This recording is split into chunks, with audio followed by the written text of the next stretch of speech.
እዙይ ድምጽ ራዲዮ ኤረናይ ዕለታዊ ዜና ኣብ ከተማታት ኤርትራ ሕጽረት ማይ ያጋጢሙሉ ብዘሎ እዋን ሞያዊ ስልጠና ዝህባ ኮሌጃትን ተመሳሳሊ ሽግር አጋጢምዎን ከም ዘሎ ምንጭታት ሬድዮ ኤረና ሓቢሮም። እቶም ምንጭታት ብፍላይ ኣብ ኮሌጅ ኦፍ ቢዝነስ ኤንድ ሶሻል ሳይንስ ዓዲ ቀይሕ ዝርከቡ መምሃራን ሽግር ዝስተ ማይ ያጋጢምዎም ካብ ስርሖም ተዓናቂፎም ከም ዘለዉ ይገልጹ።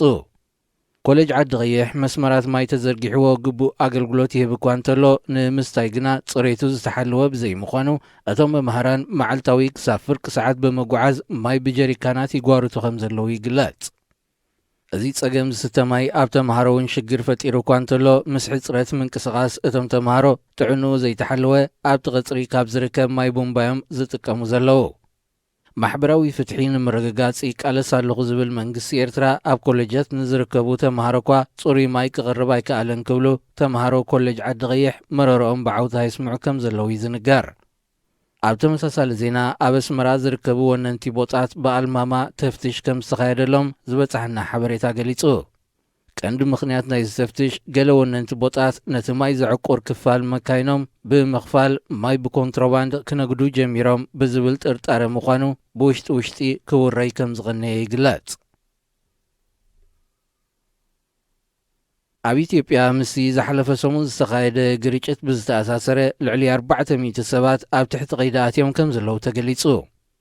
እቲ ንቀዳማይ ሚኒስትር ኣብይ ንምቁዋም ጀሚሩ ናብ ዓሌታዊ ግጭት ዝኸደ ናዕቢ ህይወት 78 ሰባት ከም ዝቐዘፈ ይፍለጥ። ወሃብ ቃል መንግስቲ ኢትዮጵያ ንጋዜጠኛታት ኣብ ዝሃበቶ መግለጺ ናይቲ ግጭት መንቀልን ተሳተፍቱን ገና ኣብ መርመራ እኳ እንተሎ ዛጊት 409 ሰባት ኣብ ትሕቲ ቀይዲ ኣትዮም ከም ዘለዉ ረጋጊጻ። ኣብቲ ብዕለት 23 ጥቅምቲ ጀሚሩ ንሳለስተ ዝቐጸለ ዓሌታዊ ግጭት ናይ ዝሞቱ ሰባት ቁጽሪ 67 ተባሂሉ ዝነበረውን ናብ 78 ክቢሎ ከም ዘሎ ብተወሳኺ ሓቢራ። መንግስቲ ኢትዮጵያ ሓላፍነትን ድሕነትን ህዝቡ ንምሕላው ዝግብኦ ተራ ኣይተጻወተን ዝብል ክስታት ካብ ዝተፈላለዩ ወገናት ክቐርብ ዝጸንሐ ኮይኑ መራሕቲ ዝተፈላለዩ ሃይማኖታት እውን ኣብ ዝሓለፉ መዓልታት ንቐዳማይ ሚኒስትር ሃገር ጻውዒት ከም ዘቕረቡ ይዝካር። እንተኾነ መንግስቲ ኢትዮጵያ ድኻም ከም ዘይብሉ ናዕብታት ዘካይዱ ዘለዎ ኸዓ ኣስማት ዘይብሎም ንሰላምን ምዕባልን ዘይተዳለዉ ጉጅለታት እዮም ብምባል ወሃብ ቃልቲ መንግስቲ ቢለኔስዩም ምላሽ ይባ። ኩናት የመን ካብ ዝጀመር ልዕሊ 4,000 ሱዳናውያን ተቐቲሎም ከም ዘለዉ አልሑቲ ገሊጹ።